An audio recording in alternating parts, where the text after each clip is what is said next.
Alright, for this podcast, we're going to go over the AP tests this year. So it's going to be on Monday, May 2nd at 8 a.m., I believe. And it's going to be a 3-hour long test. Not a lot of fun at all. But you have to take it. Well, you don't have to take it, but it replaces your final exam.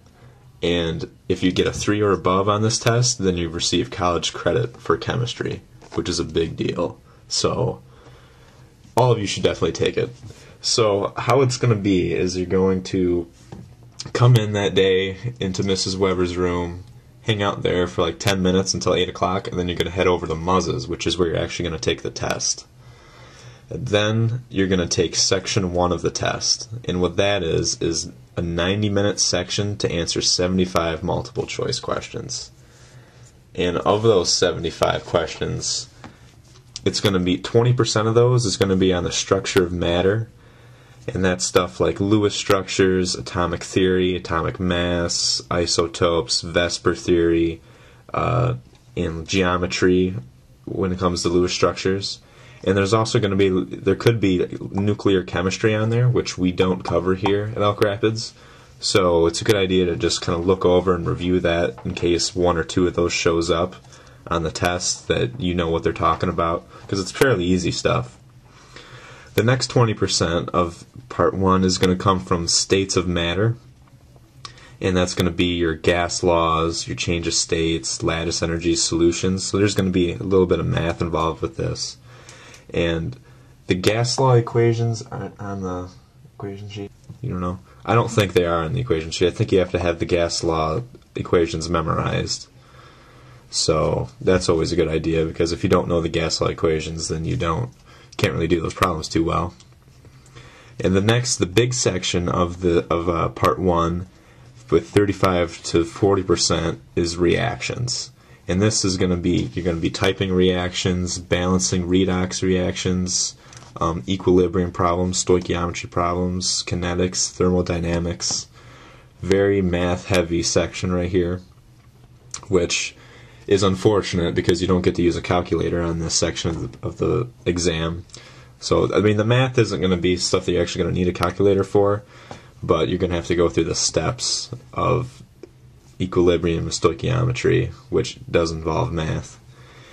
And then a smaller portion of this, with 10 to 15%, is descriptive chemistry, and this is going to be just general questions based off the periodic table, predicting products. And there's also going to be organic chemistry, which we don't go over here either.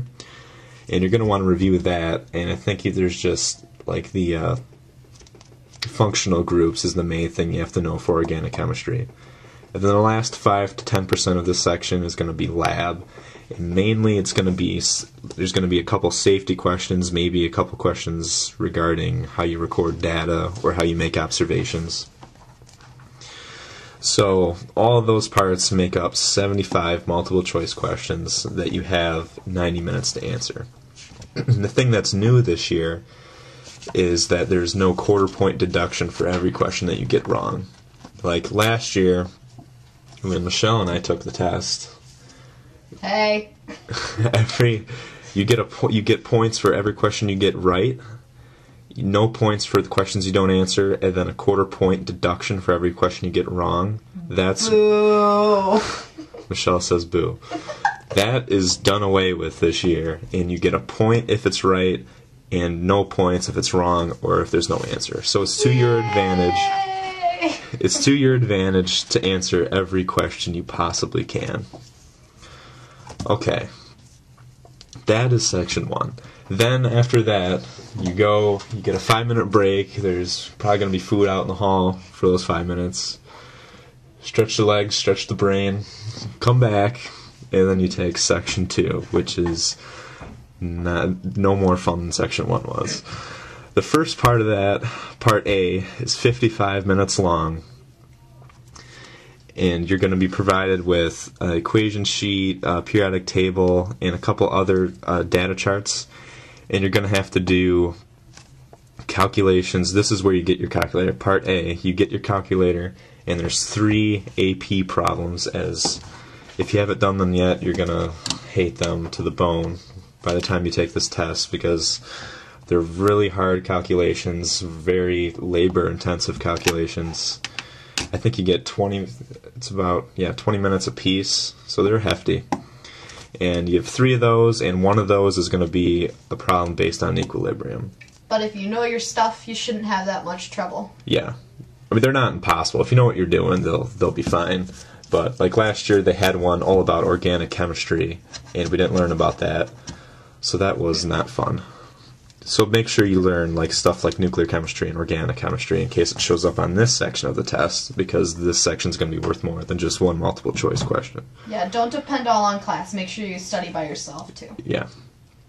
Okay, so then after that 55-minute section, you have to put your calculators away, and then you start on part B, which is 40 minutes of section 2.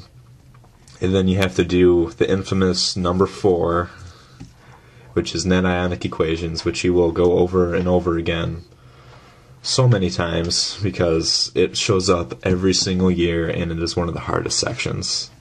And then you have 5 and 6 that are more essay-based questions on descriptive chemistry, and you don't have a calculator on that either. So, after that, then you're done. Yeah, and you'll feel so good. You'll feel so good that you finally did the AP Chem test. And Section 1 and Section 2 are each graded at 50% apiece. So obviously, if you don't know a question on Section 2, there's a lot more emphasis on that. So make sure that you practice your AP problems so that you can get a good score on that. And even on the whole AP test, if you only get a 50%, that'll probably get you a 5. Yeah, if you get it like half of the questions right, you're probably going to get a 5. And you just really need to shoot above a 3 to get college credit. 4s and 5s are great. So, yeah, that's about it.